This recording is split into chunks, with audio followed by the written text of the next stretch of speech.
கிறிஸ்து இயேசுவுக்குள் அன்பாய் அழைக்கப்பட்ட அன்புக்குரிய சகோதர சகோதரிகளே, அனைவருக்கும் ஆண்டவர் இயேசு கிறிஸ்துவுடைய நாமத்தினாலே அன்பின் வாழ்த்துக்கள்.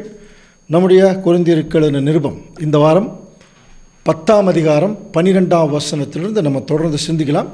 அதற்கு முன்பாக கடந்த வாரத்தில் நம்ம பார்த்த விஷயங்களை கொஞ்சம் ஞாபகப்படுத்திக்கலாமா?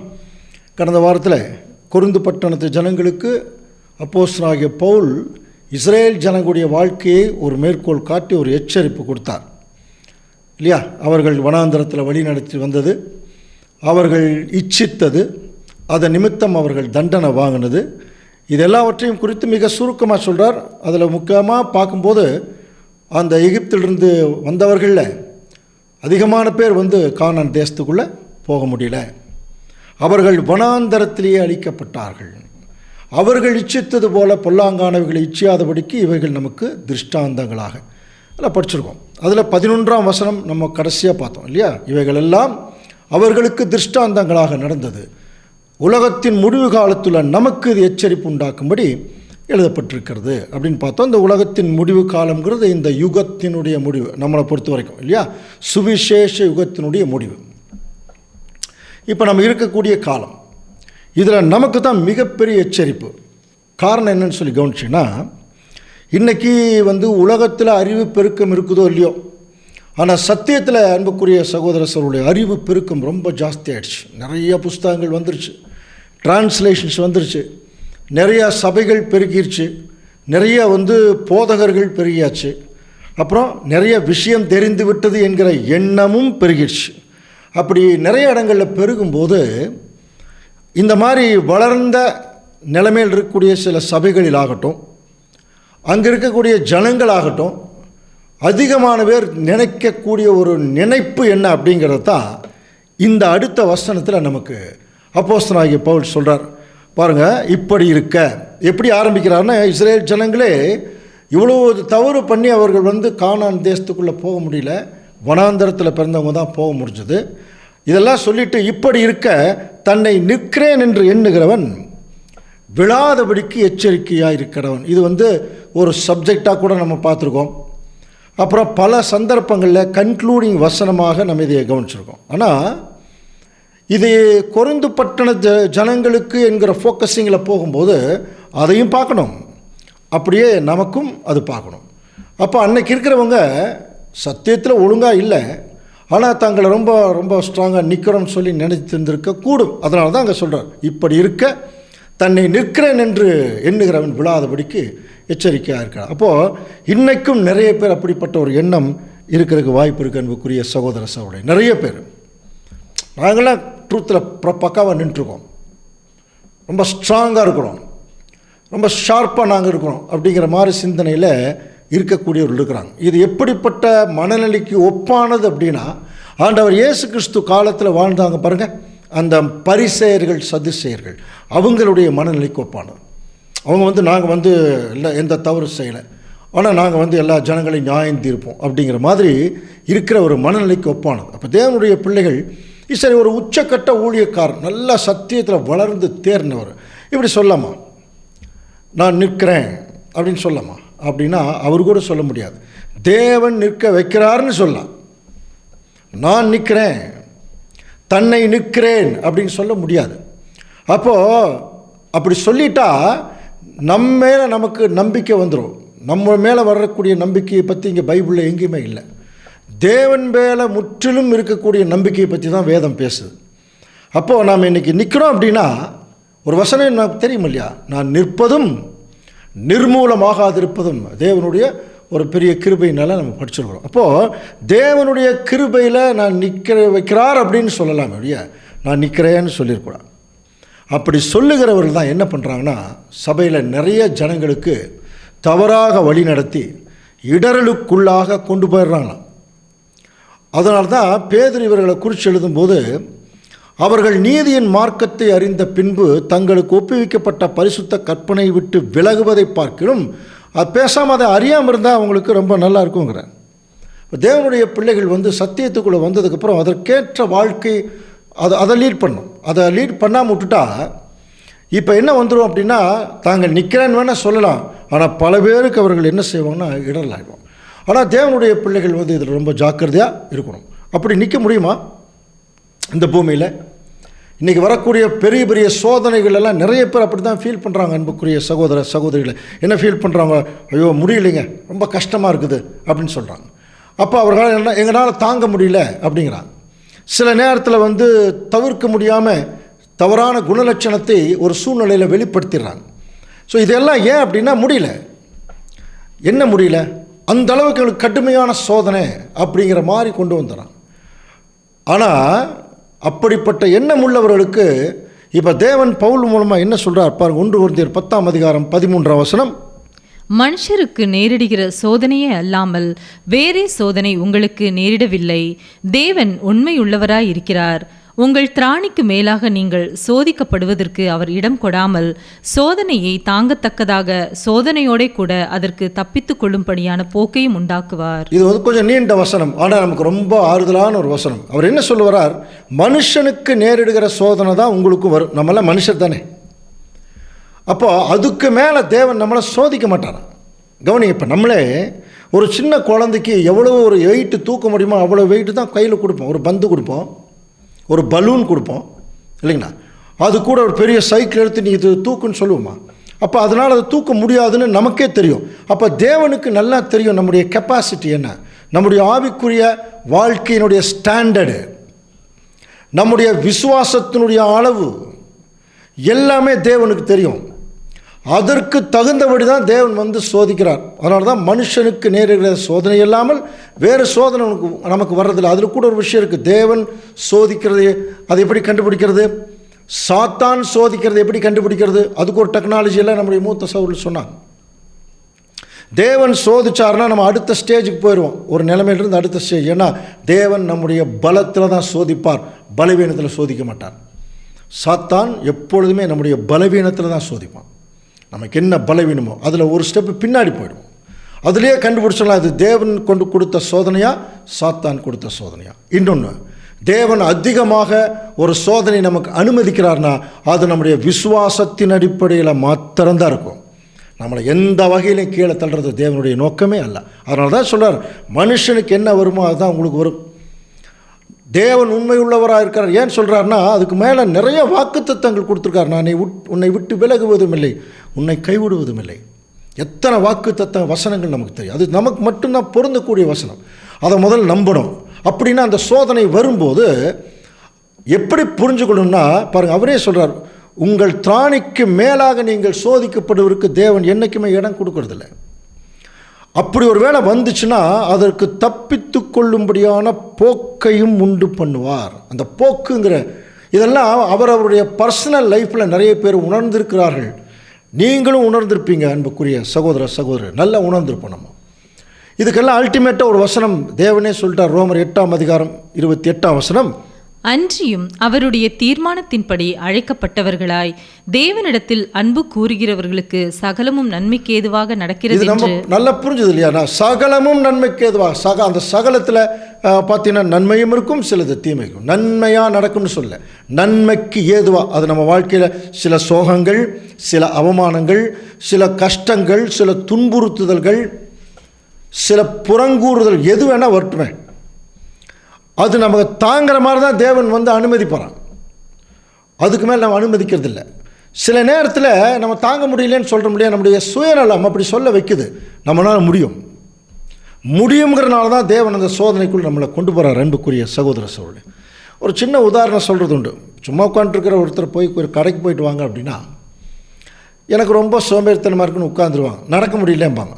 அதே ஒரு நாய் துரத்துச்சுன்னா நல்லா ஓடுவாங்க. அப்புறம் ஓடினதுக்கப்புறம் அவங்களுக்கு இவ்வளோ தூரம் நம்ம ஓடி வந்திருக்கிறோமா அப்படிங்கிற ஒரு சிந்தனை வரும் இல்லையா? அப்போது நமக்கு ஓட முடியும் என்கிற ஒரு விசுவாசத்தை நமக்கு கொடுக்கறதுக்கு ஒரு நாய் தேவைப்படுது பாருங்க.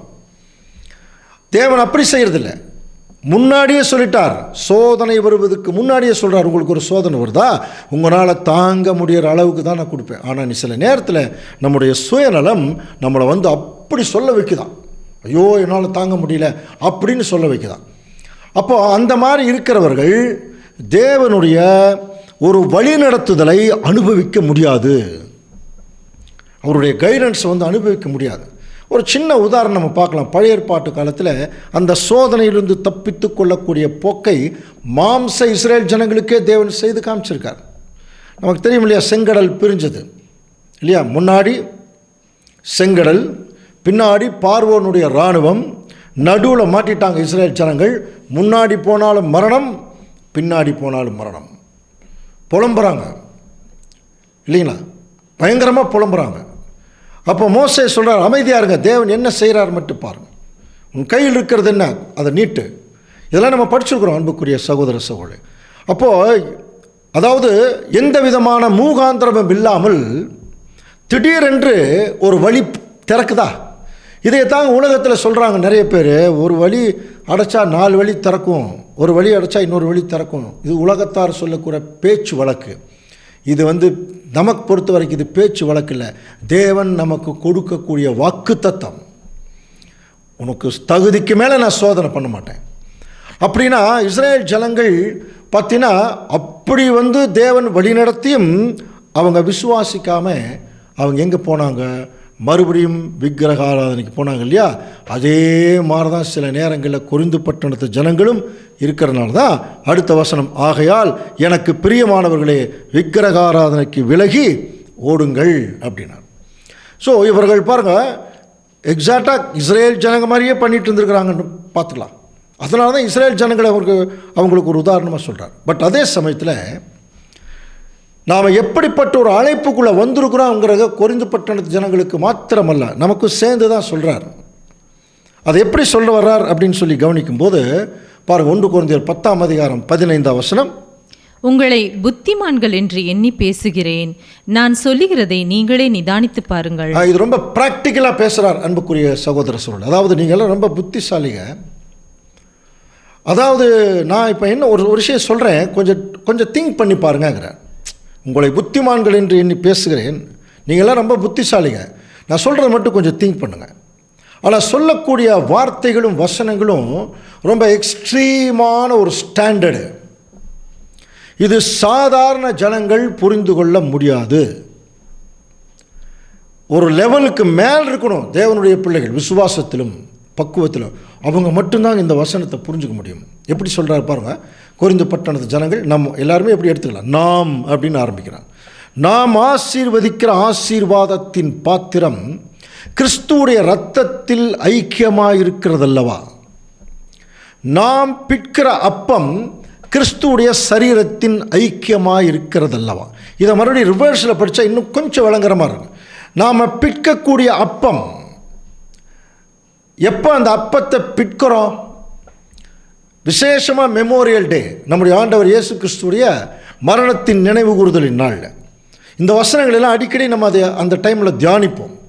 பட் இப்போ இந்த ஒரு கோணத்தில் நம்ம தியானிக்கும் போது பவுல் சொல்கிறார், விசேஷமாக கொரிந்து பட்டணத்து ஜனங்களுக்கு சொல்லும்போது, இப்போ நம்ம அந்த அப்பம் பிற்கிறோம் இல்லையா, அது என்ன தெரியுமா, நம்முடைய ஆண்டவர் இயேசு கிறிஸ்துடைய சரீரத்தை தான் பிற்கிறோம்.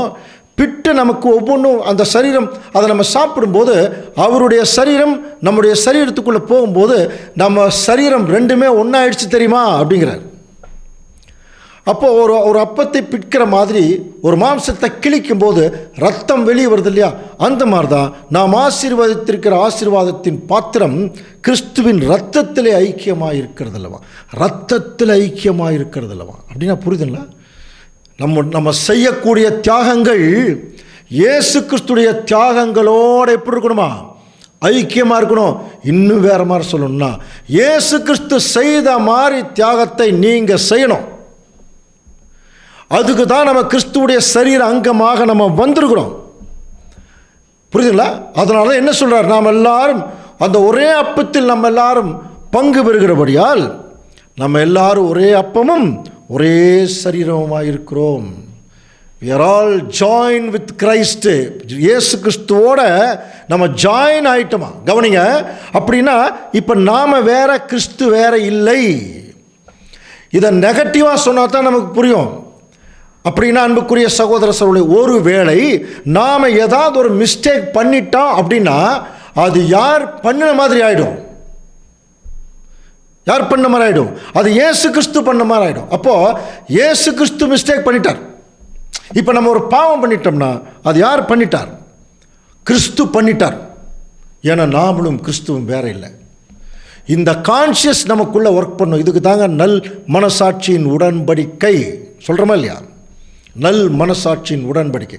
அந்த உடன்படிக்கைக்குள்ளே வரும்போது அந்த நல் மனசாட்சியின் உடன்படிக்கையில் இருக்கக்கூடிய நல் மனசாட்சி நம்மளை குத்தணுமா, டெய்லி குத்தணும். டெய்லி நம்மளை வந்து ஒரு ஸ்டாண்டர்டுக்கு மேலே கொண்டு போகணும். அதுக்கு தான் நமக்கு வந்து பாருங்கள், இப்போ நமக்கு அனுதின மன்னா எல்லாம் இருக்கு இல்லையா, இரவின் கீதங்கள், இதெல்லாம் எதுக்கு நமக்கு இருக்குன்னா, ஒவ்வொரு முறையும் வேதத்தில் இருக்கக்கூடிய ஞான கருத்துக்களை வசனங்களோடு நம்ம கவனிக்கும் போது நம்முடைய தவறுதல்கள், நம்முடைய மீறுதல்கள் எல்லாவற்றையும் உணரும் போது முதல்ல நம்ம என்ன உணரணும்னா, நம்முடைய ஆசீர்வாதத்தின் பாத்திரம் கிறிஸ்துடைய ஐக்கிய, கிறிஸ்துடைய சரீரத்தில். அப்படின்னா நம்முடைய கேரக்டரும் அவருடைய கேரக்டரும் ஒன்றா இருக்கணுங்கிறார். அவருடைய கேரக்டர் மாதிரி அதான் அந்த பாத்திரம்னு சொல்கிறார்.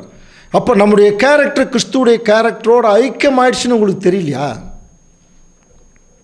இதை விளக்கணும் அப்படின்னா பாருங்க, 1 கொரிந்தியர் 10:18 மாம்சத்தின்படியான இஸ்ரேலரை பாருங்கள். மறுபடியும் மாம்ச இஸ்ரேல் ஜனங்களை ஒரு ரெஃபர் பண்ணுறார். பலிகளை புசிக்கிறவர்கள் பலிபீடத்தோடு ஐக்கியமாக இருக்கிறார்கள் அல்லவா? இது தமிழில் கொஞ்சம் நம்முடைய புராட்டஸ்டன்ட் பைபிளில் கொஞ்சம் ஒரு கடினமாக இருக்கும். அதே திருவிலியம் பைபிளில் வாசிக்கும் பொழுது இஸ்ரேல் மக்களின் சடங்கு முறைகளை பாருங்கள். பலி பொருட்களை உண்கிறவர்கள் பலிக்கு படைக்கப்பட்ட, கவனிங்க, பலிக்கு படைக்கப்பட்ட பலிபீடம் குறிக்கும் கடவுளோடு உறவு கொள்ளவில்லையா? பலிபீடத்தோடு உறவு கொள்ளவில்லையா சொல்ல, பலிபீடம் குறிக்கும் கடவுளோடு அவங்க உறவு வச்சிருக்காங்க. they are mingled with God. தேவனோடு அவர்கள் உறவு வச்சிருக்கிறாங்க. அன்புக்குரிய சகோதர சகோதரர்களே, அப்படின்னா இப்போ யோசனை பண்ணி பாருங்க, நம்மளாம் ஆசாரியர்கள் இப்போ பரிசுத்த ஸ்தலத்துக்குள்ளே வந்துட்டோம். இப்போ பரிசுத்த ஸ்தலத்துக்குள்ளே நமக்கு என்ன வேலை? ஒரு ஆசாரியனுக்கு பரிசுத்த ஸ்தலத்துக்குள்ளே என்ன வேலை? அப்பத்தை சாப்பிடணும், அப்புறம் அந்த தூப கலசம் காட்டணும், அப்புறம் அந்த விளக்கை எண்ணெய் ஊற்றி எரிய வைக்கணும். இந்த 3 தான் அவங்க முக்கியமாக செய்ய.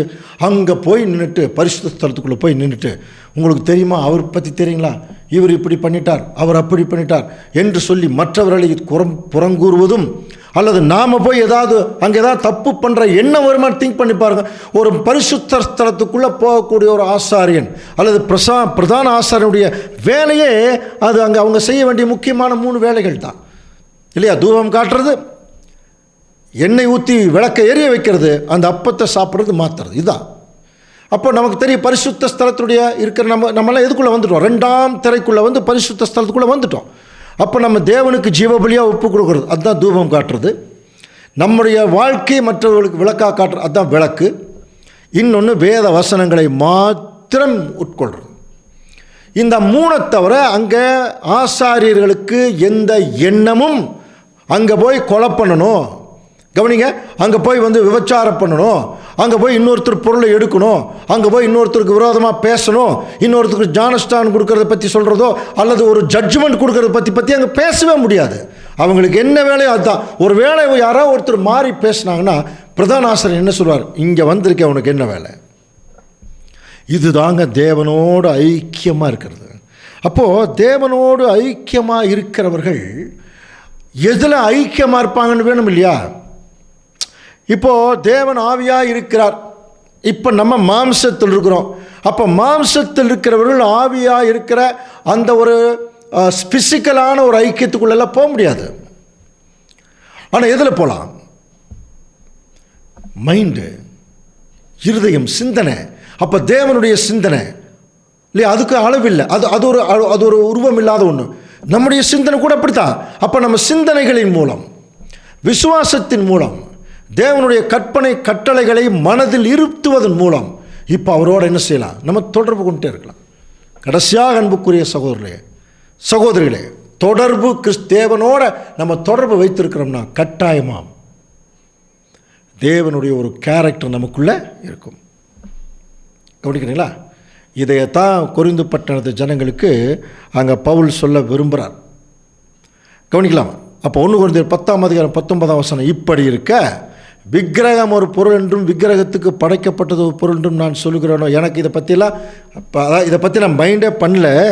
ஆனால் ஒன்று மட்டும் நீங்கள் புரிஞ்சுங்க, அஞ்ஞானிகள் பலியிடுகிறவர்களை தேவனுக்கல்ல பேய்களுக்கே பலியிடுகிறார்கள் என்று சொல்லுகிறேன். நீங்கள் பேய்களோடு ஐக்கியமாயிருக்க எனக்கு மனதில்லை. அப்படின்னா கொரிந்து பட்டணத்து ஜனங்கள் பேய்களோடு ஐக்கியமாக இருக்கிறாங்க அப்படின்னு சொல்கிறாரு. இதனுடைய அர்த்தம் என்ன? அடுத்த வசனத்தை படிச்சிடலாம். 21ஆம் வசனம். நீங்கள் கர்த்தருடைய பாத்திரத்திலும் பேய்களுடைய பாத்திரத்திலும் பானம் பண்ணக்கூடாதே. நீங்கள் கர்த்தருடைய போஜன பந்திக்கும் பேய்களுடைய போஜன பந்திக்கும் பங்குள்ளவர்களாக இருக்கக்கூடாதே. பாருங்க, இதுதான் கர்த்தருடைய போஜன பந்தி, பேய்களுடைய போஜன பந்தி. கர்த்தருடைய பாத்திரம், பேய்களுடைய பாத்திரம். அப்போ 2 பாத்திரம் இருக்குது. ஒன்று பிதாவாகிய தேவன் கிறிஸ்துவுடைய பாத்திரம், இன்னொன்று சாத்தானுடைய பாத்திரம், டெவில் அப்படின்னு சொல்லப்பட்டிருக்கு. ஸோ இது ரெண்டுலேயுமே நீங்கள் என்ன பண்ண முடியாது, பானமெல்லாம் பண்ண முடியாது. கவனிக்கிறீங்களா? 2 பாத்திரத்தில் எப்படி ஒரு ஒரு ஒரு ஒரு தண்ணியோ ஏதோ வாங்க முடியும். நம்மக்கிட்ட ஒரு டம்ளர்னா ஒரு டம்ளர் தண்ணி எடுத்து அதில் ஊற்றலாம், அந்த மாதிரி தான். அப்போது இது என்ன சொல்ல வர்றார்? நீங்கள் தேவனோட பலிபீடத்தோடு ஐக்கியமாயிட்டீங்க. அப்போ தேவனுடைய பாத்திரத்தோடு நீங்கள் ஐக்கியமாக இருக்கிறீங்க அப்படின்னு என்ன அர்த்தம்? பாத்திரம் இஸ் நத்திங் பட் கேரக்டர். தேவனோட கேரக்டருக்குள்ளே போயிட்டீங்க. அப்போ தேவனோட கேரக்டருக்குள்ளே போனவங்களுக்கும் சாத்தான் மைண்டட் அல்லது சாத்தான் கேரக்டர் உள்ள நிலைமைக்கும் சம்பந்தம் இல்லை. அப்போது சாத்தான் மைண்டை ஒருத்தன் வச்சுக்கிட்டு, அப்படின்னா சாத்தான் மைண்ட் ஒருத்தர்கிட்ட எப்படி இருக்குதுன்னு எப்படி கண்டுபிடிக்கலாம்? அதுக்கு தாங்க கலாத்தியரில் படிக்கிறோம்.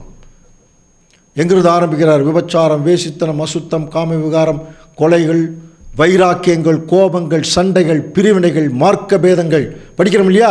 இதெல்லாம் சபைக்குள்ளே ஒருத்தருக்குள்ளே இருந்துச்சுன்னா அவர்கள் பேய்களுடைய பாத்திரத்தில் குடிக்கிறாங்கன்னு அர்த்தம். தேவனுடைய பாத்திரத்தில் குடிக்கிறது இல்லை. ஆனால் என்ன சொல்லிட்டார்? நீங்கள் கர்த்தருடைய பாத்திரத்துலையும் பேய்களுடைய பாத்திரம் ரெண்டுலேயும் எல்லாம் பானம் பண்ண முடியாது. ஏதோ ஒன்றில் தான் நீங்கள் பானம் பண்ண முடியும். ஒன்றா காட்ஸ் கேரக்டருக்கு வந்துடுங்க, இல்லைன்னா சாத்தான் கேரக்டருக்கு போயிடுங்க. அதுதான் பேய்களுடைய பாத்திரம். கவனிக்கிறீங்களா? தேவன் விரும்பாத குணலட்சணங்கள், அந்த கேரக்டர் தான் பேய்களுடைய பாத்திரம். அதில் இருந்துக்கிட்டு நான் கர்த்தருடைய பந்தியில் கை வைக்கிறேன், நான் கர்த்தருடைய பந்திக்கு போகிறேன்னு ஒருத்தர் சொன்னால் அந்த பந்தியே அவர்களுக்கு என்னவாயிரும் தெரியுங்களா? இஸ்ரேல் ஜனங்களுக்கு சொன்ன மாதிரி தான் சொல்கிறார், கண்ணி ஆயிடுமா. அன்புக்குரிய சகோதரர்களே, அதனால தான் அந்த பரிசுத்த ஸ்தலத்துக்குள்ளே அங்கே போய் இந்த ஆசாரிகள் எல்லாம் வேலை செய்யும்போது ஏதாவது தப்பு நடந்துருச்சுன்னு வைங்க, அங்கே என்ன நடக்கும் சொல்லுங்கள்? எத்தனை வசனம் படிச்சிருக்கிறோம். பிரதான ஆசாரியனுக்கு இன்ஸ்ட்ரக்ஷன் கொடுக்குறார், நீ ஒவ்வொரு இடத்துலையும் ஸ்டெப் பை ஸ்டெப் வைக்கும் போதும் ஆரோன் சாகாதபடிக்கு இந்த வேலையை செய்யணும்னு அந்த வசனம் இருக்கும். ஒரு ஸ்டெப்பில் ஏதாவது விழுந்துட்டார்னா அங்கேயே செத்துருவார். இன்றைக்கி நமக்கு அதே மாதிரி தான். இப்போ என்ன நமக்கெல்லாம் பயம் இல்லை தெரியுங்களா? அப்போவே சாகிறதில்லை. ஏன் அப்போவே சாகிறதில்லை? அன்றைக்கெல்லாம் அங்கே அந்த சாவு நடந்ததே. ஏன் தெரியுங்களா? இங்கே ஏன் அந்த ஒரு ஸ்டெப்லையும் நமக்கு சாகிறது இல்லைன்னா, இங்கே நமக்காக ஒரு ரத்தம் தவித்து கொண்டிருக்கிறதா. ஆண்டவர் இயேசு கிறிஸ்துடைய ரத்தம் இன்னும் மேலும் பரிசுத்தமாவதற்கு அந்த இரக்கத்தின் மூலமாக தேவன் நமக்கு இன்னும் அந்த வாய்ப்பு கொடுத்துருக்கார். மேபி ஒரு வேளை நம்ம பேய்களுடைய பாத்திரத்தில் பானம் பண்ணி கொண்டிருந்தாலும் சில நேரங்களில் அந்த வாய்ப்பை தேவன் கொடுக்குறார். ஏன் தெரியுங்களா? மனம் திருந்துவதற்காக. யூதாஸ் காரியத்து பேய்களுடைய பாத்திரத்தில் தான் உட்கார்ந்தார். பாத்திரத்தை கையில் எடுத்துட்டு வந்தார். இயேசு கிறிஸ்துவிட்ட வாங்கிட்டு பேய்களுடைய பாத்திரத்தில் அவர் குடிக்க போயிட்டார் பார். ஸோ அப்போ கூட யூதாஸ்க்கு அந்த நேரத்தில் கூட ஒரு வாய்ப்பு ஆண்டவர் இயேசு கிறிஸ்து கொடுக்குற மாதிரி தான் கடைசி வரைக்கும் தேவன் கொரிந்து பட்டணத்து ஜனங்களுக்கு மாத்திரமல்ல நமக்கும் கர்த்தருடைய பாத்திரத்தில் பானம் பண்ணுவதற்கு ஒரு வாய்ப்பை தேவன் கொடுத்துட்டே இருக்கார். ஆனால் நம்ம பல சந்தர்ப்பங்களில் அவர் விரும்பாத நிறைய கேரக்டர், நிறைய தவறான சிந்தனைகளுக்குள்ளே போய் அவருக்கு எரிச்சல் மூட்டிடுறோம். இஸ்ரேல் ஜனங்கள் அப்படி தான் பண்ணாங்க. உபாகமம் 32ஆம் அதிகாரம் 16ஆம் வசனம். அந்நிய தேவர்களால் அவருக்கு எரிச்சலை மூட்டினார்கள், அருவருப்பானவைகளினால் அவரை கோபப்படுத்தினார்கள். பாருங்க, அவர் அருவருப்பானவைகளினால். அப்போ தேவன் யாருன்னு சொன்னதுக்கு அப்புறம் மறுபடியும் அவர் முன்னாடியே அந்த அருவருப்பான வேலையை செய்தார். அவர்கள் தேவனுக்கு பயப்படவில்லை. தாங்கள் அறியாதவைகளும் தங்கள் பிதாக்கள் பயப்படாதவைகளும் நூதனமாக தோன்றிய புது தெய்வங்களாகிய பேய்களுக்கே பலியிட்டார்கள். அவங்க பலியிட்டதனுடைய ரியாக்ஷன் எப்படி இருந்தது தெரியுங்களா? பாருங்கள், ஏசாயா 28:8 பாருங்கள். போஜன பீடங்கள் எல்லாம் வாந்தியினாலும் அசுத்தத்தினாலும் நிறைந்திருந்தது, சுத்தமான இடமில்லை, இருதயத்தில் சுத்தமில்லை. அதான் அர்த்தம். புரியுதுங்களா? அப்போது நாய் தான் கக்கினதை திரும்ப கக்கின மாதிரி தான் இருக்குமா சில நேரங்களில். சத்தியத்தில் வந்ததுக்கு பிறகும் தவறான பேய்களுடைய பாத்திரத்தில் குடிக்கிறவருடைய அந்த நிலைமை எப்படி இருக்கும்னா, வாந்தி பண்ணிவிட்டு அதை சாப்பிட்ற மாதிரி. ஸோ இதெல்லாம் தேவன் ஏற்கனவே பலமுறை சொல்லிட்டார், 2 எஜமான்களுக்கெல்லாம் ஊழியெல்லாம் பண்ண முடியாது. அதனால் நம்ம கர்த்தருக்கு எரிச்சல் மூட்டலாமா? நம்ம அவரிலும் பலவான்களா? பவுல் கேட்குறார். சரி, அப்படின்னா ஒருவேளை இந்த மாதிரி வசனங்களை கேட்கும்போது சில பேருக்கு என்ன எண்ணம் வருமாமா? கவனிங்க. அப்போ நாங்கள் என்ன அடிமைகளா? எங்களுக்குன்னு சுயாதீனமே இல்லையா? நாங்கள் அடிமைத்தனத்தில் தான் இருக்கணுமா? எங்களுக்குன்னு ஒரு செல்ஃப் வில் கிடையாதா என்று சொல்லியெல்லாம் நினைக்கிறதுக்கு வாய்ப்பு இருக்குது. ஆனால் ஆண்டவர் இயேசு கிறிஸ்து சொல்கிறார், ஒருவன் என்னை பின்பற்ற விரும்பினால் அவன் முதல் தன்னைத்தான் வெறுத்து செல்ஃப் வில்லை விட்டுட்டு தான் வரணும். இயேசு கிறிஸ்துவ அப்படி தானே வந்தார்னு படிச்சிருக்கிறோம். ஆனால் இப்போ நமக்கு என்ன கொடுக்குறாருன்னு ஒரு சுயாதீனம் கொடுக்குறாரு. சுயாதீனம் கொடுத்துட்டு முதல்ல என்ன சொன்னார்? கர்த்தருடைய பாத்திரத்திலும் பேய்களுடைய பாத்திரத்திலும் இங்கே பணம் பண்ணலாமான்னு கேட்டவர், இப்போ ஜனங்களுக்கு அந்த சுயாதீனத்தின் மேலே ஒரு எண்ணம் வரும்போது இப்போ அதுக்கு எப்படி சொல்கிறார் பாருங்கள். வாசிக்கலாம். 1 கொரிந்தியர் 10:23 எல்லாவற்றையும் அனுபவிக்க எனக்கு அதிகாரம் உண்டு, ஆகிலும் எல்லாம் தகுதியாயிராது. எல்லாவற்றையும் அனுபவிக்க எனக்கு அதிகாரம் உண்டு, ஆகிலும் எல்லாம் பக்தி விருத்தியை உண்டாக்காது. இதை விளக்கறதுக்காக பவுல் சொல்றார். எல்லாவற்றையும் உங்களுக்குன்னு சொன்னால் கோபம் வந்துடும். அதனால அவரையே உதாரணம் எடுத்தே பேசுகிறார் பாருங்க. எல்லாவற்றையும் அனுபவிக்க எனக்கு அதிகாரம் உண்டு, ஆனால் எல்லாமே எனக்கு தகுதியாக இருக்காது, எல்லாமே பக்தி விருத்தி உண்டாக்காது. அப்படின்னா அல்டிமேட்டாக இப்போ நம்ம வந்திருக்கிறது, சத்தியத்துக்குள்ளே வந்திருக்கிறது, நாம் எல்லாவற்றையும் அனுபவிக்கிறதுக்காக இல்லை, எல்லாவற்றிலேயும் பக்தி விருத்தி உண்டாக்குறதுக்காக. ஆனால் கொரிந்து பட்டணத்து அந்த சகோதர சகோதரிகள் அநேகம் பேர் செய்த தவறான காரியம், அனுபவிக்கிறதுக்கு ரெடியாக இருந்தாங்களுடைய பக்தி விருத்தி அடைவதற்கு ரெடியாக இல்லை.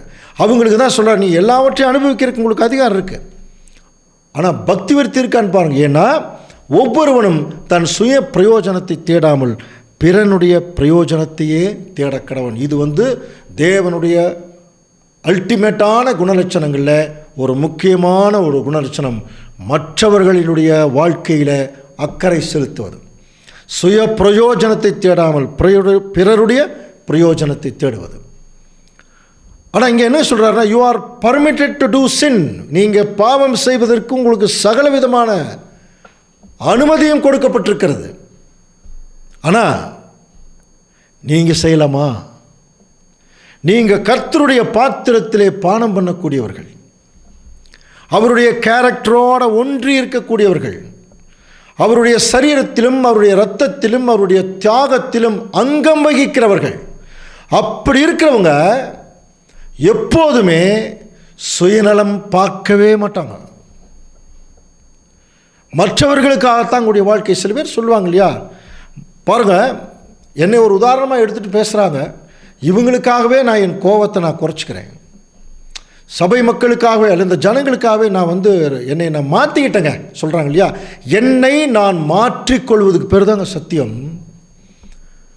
சத்தியம் என்பதே பல்வேறு தரப்பட்ட தீர்க்க தரிசனங்களையும் தேவனுடைய திட்டங்களையும் அறிந்து கொள்வதல்ல. அறிந்து கொண்டிருக்கும் போதே அந்த தேவனுடைய திட்டங்களுக்கேற்ப தேவனுக்கேற்ப என்னை நான் மாற்றிக்கொள்வதுக்கு பேர் தான் சத்தியம். நிறைய பேர் அந்த மாற்றமே இல்லை. கொரிந்து பட்டணத்து ஜனங்களைப் போல ரொம்ப வியாக்கியானம் பேசிட்டு இருந்திருக்கிறாங்க. ப்ராக்டிக்கலாக சில விஷயங்கள் தாங்கள் நினைக்கிறபடி வாழணும்னு நினைக்கிறாங்க. இவருடைய மனநிலையை தெரிஞ்சுட்டு தான் சில ப்ராக்டிக்கலான விஷயங்களுக்கு பவுல் அருமையான ஒரு சொல்யூஷன் கொடுக்குறார் பாருங்கள். கடையில் விற்கப்படுகிற எதையும் வாங்கி புசியுங்கள், மனசாட்சி நிமித்தம் நீங்கள் ஒன்றையும் விசாரிக்க வேண்டியதில்லை. இது நமக்கு நல்லா தெரியும் இல்லையா. இப்போ எல்லா கடையிலையும் ஒரு பொருள் வாங்குகிறோம், அங்கெல்லாம் போய் அவங்க காலையில் அவங்க பூஜை பண்ணிட்டு தான் அந்த கடையை ஆரம்பிப்பான். அதையெல்லாம் பார்த்தோன்னா நம்ம ஒரு பொருள் வாங்க முடியாது, ஒரு பஸ்ஸில் ஏற முடியாது. ஆனால் என்ன சொல்கிறார், நீங்கள் யதார்த்தமாக நீங்கள் அதை செய்யுங்க. ஏன்னா எல்லாமே பூமியும் அதன் நிறைவும் கர்த்தருடையது. புரியுதுங்களா? அது சங்கீதத்தில் சொன்ன வசனத்தை தான் இங்கே அவர் கோட் பண்ணுறார். 24ஆம் சங்கீதம் 1ஆம் வசனம். பூமியும் அதன் நிறைவும் உலகமும் அதிலுள்ள குடிகளும் கர்த்தருடைய. எல்லாமே தேவனுடையது. அதனால் நீங்கள் அதை பற்றி ஒன்றும் மைண்ட் பண்ண வேண்டாம். ஆனால் அன்றியும் அவிசுவாசிகளில் ஒருவன் உங்களை விருந்து கலைக்கும் போது, கவனிங்க, போக உங்களுக்கு மனதிருந்தால், ஒரு கமா அப்படின்னு என்ன அர்த்தம்? சில நேரங்களில் தேவனுடைய சித்தத்துக்குட்பட்டு தங்களுடைய வாழ்க்கையை அமைத்துக் கொள்ளுகிறவர்கள் அவிசுவாசிகளுடைய விருந்துக்கு மேக்சிமம் போக மாட்டார்கள். சரி, அன்பு நிமித்தம் போகிறாங்க, வேண்டான்னு சொல்ல, போங்க, அழைக்கும் போது போக உங்களுக்கு மனதிருந்தால் மனசாட்சி நிமித்தம் நீங்கள் ஒன்றையும் விசாரிக்க வேண்டாம், உங்களுக்கு முன் வைக்கிற எதை வேணாலும் நீங்கள் சாப்பிடுங்க. ஒரு கல்யாணத்துக்கே போகிறோம், கல்யாணத்துக்கு போகும்போது அந்த ஒரு சமையலே பூஜையிலிருந்து ஆரம்பிப்பாங்க. அப்போ இவங்க பூஜை பண்ணி ஆரம்பிச்சிருக்காங்க, நான் கல்யாண சாப்பாடு சாப்பிட மாட்டேன்னு சொல்ல வேண்டிய அவசியம் இல்லை. நீங்கள் நார்மலாக போய் நீங்கள் எதை வேணாலும் நீங்கள் சாப்பிடுங்க. பட் ஆயினும் இது விக்கிரகங்களுக்கு படைக்கப்பட்டது என்று ஒருவன் உங்களுக்கு சொன்னால், பர்டிகுலராக ஒருத்தர் வந்து நம்மக்கிட்ட நம்முடைய விசுவாசத்தை அபத்தமாக்குவதற்காகவே ஒருத்தர் சொல்கிறான்னு வைங்க, இது வந்து இதுக்கு தாங்க படைக்கப்பட்டிருக்கு, நீங்கள் சாப்பிட்டு தான் ஆகணும் அப்படின்னு சொன்னால், அப்படி அறிவித்ததன் நிமித்தம் மனசாட்சி நிமித்தமும் புசியாதிருங்கள், பூமியும், இங்கேயும் அதே வார்த்தை தான் சொல்கிறார், பூமியும் அதன் நிறைவும் கர்த்தருடையது. அது ஏன் சாப்பிடக்கூடாது? சில பேர் வந்து சுயநலவாதிகள் என்ன சொல்லுவாங்க தெரியுங்களா? அதனால் என்னங்க, ஸ்தோத்திரம் பண்ணிட்டு சாப்பிட வேண்டியதான். யாருக்கு ஸ்தோத்திரம் பண்ணுறீங்க? அவங்க யாருக்கு படைச்சிருக்கிறாங்க? நீங்கள் ஸ்தோத்திரம் பண்ணிங்கன்னா யாருக்கு படைச்சாங்களோ அந்த ஸ்தோத்திரம் அவங்களுக்கு போயிடும் இல்லையா? அப்போ தேவனுடைய பிள்ளைகள் சின்ன சின்ன விஷயத்தில் கூட தேவனுக்கு பிரியமாக நடக்கிறதுக்கு தான் பார்க்கணும். அதையத்தான் இங்கே பவுல் வந்து ஸ்ட்ரெஸ் பண்ணுறார்.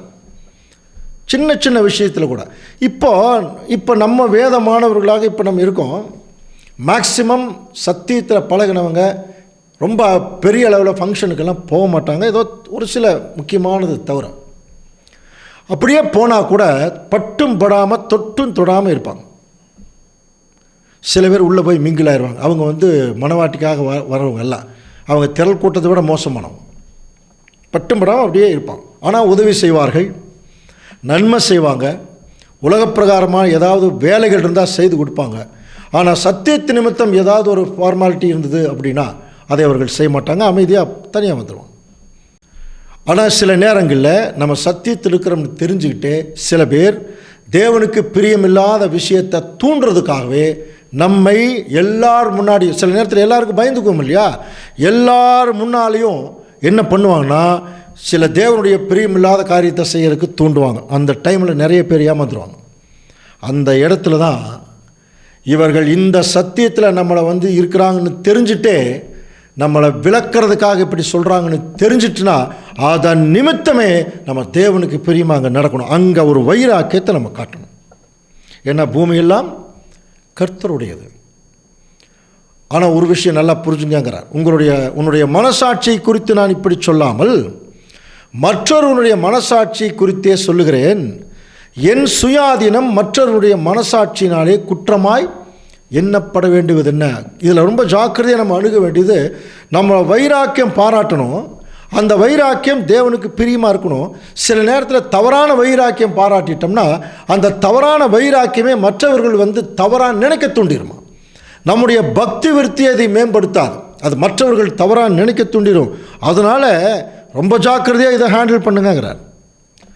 அதே சமயத்தில் கடைசியாக அவர் முடிக்கும்போது, மேலும் நான் ஸ்தோத்திரத்துடனே அனுபவித்தால் ஸ்தோத்தரித்து அனுபவிக்கிற பொருளை குறித்து நான் எதுக்கு தூஷிக்கப்படணும் என்று சொல்லி கேட்டுட்டு தான், ஆகையால் நீங்கள் புசித்தாலும் குடித்தாலும் எதை செய்தாலும் எல்லாவற்றையும் தேவனுடைய மகிமைக்கென்று செய்யுங்கள். இவ்வளோதான் இந்த வசனத்துடைய சாராம்சம். இவ்வளோதான். என்ன செஞ்சாலும் தேவன் இங்கே மகிமைப்படுவாரான்னு பாருங்கள். இப்போ நம்ம கல்யாணத்துக்கு போகிறோம், தேவன் மகிமைப்படுவாருங்கிற எண்ணத்துலேயே போகிறோம். சில நேரங்களில் போய் நம்மளை மகிமைப்படுத்திட்டு வந்துடுறோம். தேவனுக்கு மகிமைப்பட போகிறதில்லை. தேவன் எப்படி மகிமைப்படுவார் என்று சொல்லி கவனிக்கும் போது, கல்யாணம் அப்படின்னாலே அது நம்ம சத்தியத்தில் இருக்கிறவங்க நடக்கிற கல்யாணம் வேறு, சத்தியத்தில் இல்லாதவர்கள் நடக்கிற கல்யாணம் வேறு. அங்கே அவங்களுடைய சடங்காச்சாரங்களும் பாரம்பரியங்களும் முற்றிலும் உலக பிரகாரமாக இருக்கும். எந்த வகையிலையும் அது தேவனை திருப்திப்படுத்தாது. அப்படிப்பட்ட காரியங்களுக்குள்ள சத்தியத்துக்கு கொடுக்கிற தேவனுடைய பிள்ளைகள் போயிடவே கூடாது. புரியுதுங்களா? போயிடவே கூடாது. அப்படி போகாமல் நமக்கு அங்கே மதிப்பு மரியாதை கிடைக்கலனாலும் பரவாயில்ல, அது அவசியம் இல்லை. நம்ம இந்த பூமியில் மதிப்பு மரியாதை வாங்குறதுக்காக அல்லது ஒரு பதவி பட்டம் வாங்குறதுக்காக வரல. நம்ம துடைத்தெறியப்பட்ட கந்தகளைப் போல இருக்கிறதுக்கு தான் வந்திருக்கோம். ஆனால் அந்த சூழ்நிலையில் கூட நம்ம செய்யக்கூடிய காரியங்களில் தேவனுடைய நாமம் ஏதாவது மகிமைப்படுறதுக்கு வாய்ப்பு இருக்கா என்று சொல்லி நம்ம கொஞ்சம் கவனிக்கணும். அதனால தான் நம்ம அடிக்கடி சொல்கிறது உண்டு, ஒரு கல்யாணத்திற்கு பட்டுப்புடவை கட்டாத போகிற ஒரு சகோதரி இருப்பார்கள் என்று நீங்கள் நம்புகிறீர்களா? அதே சமயத்தில் ஒரு கணவன் ஒரு மனைவி, நான் சொல்கிறது கவனி, யாராவது ஒருத்தர் அப்படி பண்ண முடியுமான்னு பாருங்கள். என்னுடைய கல்யாணத்தில் நான் கோட் போட மாட்டேன், 10,000 ரூபாய்க்கு நான் சாரி எடுக்க மாட்டேன். ஒரு நார்மலாக ஒரு சாரி எடுத்து ஒரு நார்மலாக ஒரு சட்டை பேண்ட்டில் நான் கல்யாணம் பண்ணுறேன். அதுக்கு நான் எவ்வளோ செலவு பண்ணணும்னு நினைக்கிறேனோ அந்த செலவை என்னுடைய சகோதரர் யாருக்காவது நான் கொடுத்துட்றேன். இன்றைக்கு வரைக்கும் எனக்கு தெரிஞ்சு யாருமே அப்படி சொன்ன மாதிரி தெரிலிங்க. சத்தியத்தில் இருக்கிறோம்னு சொல்கிறாங்க. ஆனால் போய் ஒரு ட்ரெஸ் எடுக்கும்போது என்ன பண்ணுறாங்கன்னா, அவங்களுக்கு விருப்பம் என்னவோ, அவங்களுக்கு என்ன டிசைன் பிடிக்குமோ, அது எத்தனை ரூபானாலும் பரவாயில்ல, அந்த நேரத்தில் பாருங்கள், நமக்கு உயிர் கொடுத்த தேவன் எங்கே போனார்? யாருமே அப்படி திங்க் பண்ணுறதில்ல. நம்மை பராமரிக்கிற தேவன் எங்கே போனார்? நம்முடைய முழு அந்த ஆசைகளும் அந்த ட்ரெஸ் மேலே போய் நிற்குது பாருங்கள். ஸோ இப்படிப்பட்ட சூழ்நிலைக்குள்ளே நம்ம இருக்கும்போது இது எல்லாமே பேய்களுடைய பாத்திரத்தில் கொஞ்சம் குடிக்கிற மாதிரி தான். கம்ப்ளீட்டாக வெறுக்கணுங்கிறார். யோசனை பண்ணி பாருங்கள், இது எவ்வளோ ஒரு உயர்ந்த நிலைமையில் உள்ள ஒரு வாழ்க்கை. நல்லா புரிஞ்சுக்கலாம். அப்படி இருக்கிற பட்சத்தில் இந்த மாதிரி சூழ்நிலை இது ஒரே நாளில் வராது, வரவும் முடியாதுங்க. கொஞ்சம் கொஞ்சமாக ஒரே நாளில் ஐயோ நான் அப்படியே நான் சாமியாராக மாறுங்கன்னு தேவன் சொல்லவே இல்லை. அவர் நம்மகிட்ட எதிர்பார்க்கறது குணலட்சணத்தில் மாறுறது. இன்னொன்று, நம்ம என்ன காரியத்தை செய்தாலும் அது தேவனுக்கு மகிமையாக செய்கிறது. இன்னொன்று, நாம் எந்த காரியத்தை செய்தாலும் நம்முடைய பிரயோஜனத்திற்காக இல்லாமல் மற்றவருடைய பிரயோஜனத்துக்காக செய்கிறது.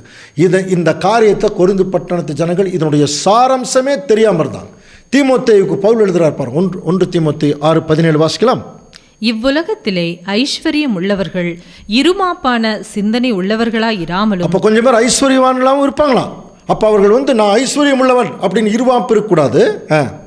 நிலையற்ற ஐஸ்வர்யத்தின் மேல் நம்பிக்கை வைக்காமலும். எவ்வளோ கிளியராக சொல்றாரு பாருங்க. நிலையற்ற ஐஸ்வர்யத்தின் மேல் நம்பிக்கை வைக்காமலும் நாம் அனுபவிக்கிறதற்கு சகலவித நன்மைகளையும் நமக்கு சம்பூர்ணமாய் கொடுக்கிற ஜீவனுள்ள தேவன் மேல் நம்பிக்கை வைக்கவும். இதுதாங்க ரொம்ப முக்கியம். இன்னைக்கு நம்ம ஒரு வீட்டில் இருக்கிறோம், டெய்லி என்ன சொல்லணும் தெரியுங்களா? இது எங்கள் அப்பா நமக்கு கொடுத்தது, அவர் மட்டும் இல்லைன்னு இந்த வீடு எனக்கு இல்லை.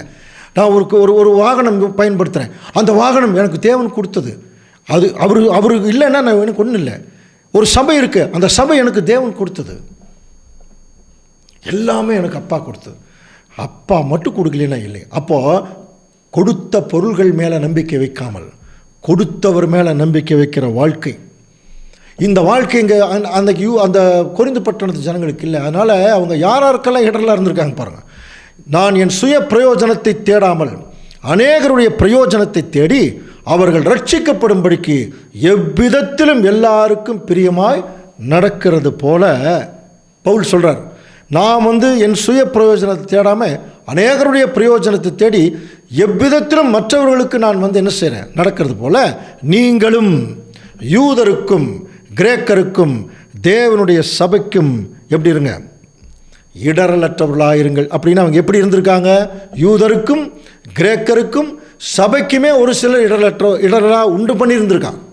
பவுல் சொல்கிறார், இப்போ என்ன பாருங்க, இப்போ நான் எப்படி என் சுய பிரயோஜனத்தை தேடாமல் மற்றவருடைய பிரயோஜனத்திற்காக இந்த காரியத்தை செய்கிற மாதிரி நீங்களும் மற்றவர்களுக்கு இடரல் உண்டு பண்ணிடாதீங்க. கவனிக்கிறீங்களா? சரி, அப்படின்னா இடரல் உண்டு பண்ணாமல் எங்களுடைய வாழ்க்கையை நாங்கள் வாடுறதுக்கு நாங்கள் என்ன செய்யணும் என்கிற ஒரு கேள்வி வரும்போது அந்த கேள்விக்குரிய விடையை அப்போஸ்தலனாகிய பவுல் தன்னை மேற்கோள் காட்டி பேசுகிறார். அது என்ன என்பதை குறித்து அடுத்த வாரம் தொடர்ந்து சிந்திக்கலாம். தேவன் தாமே இந்த வசனங்களை நமக்கு ஆசீர்வாதமாக்கி தருவாராக. ஆமென்.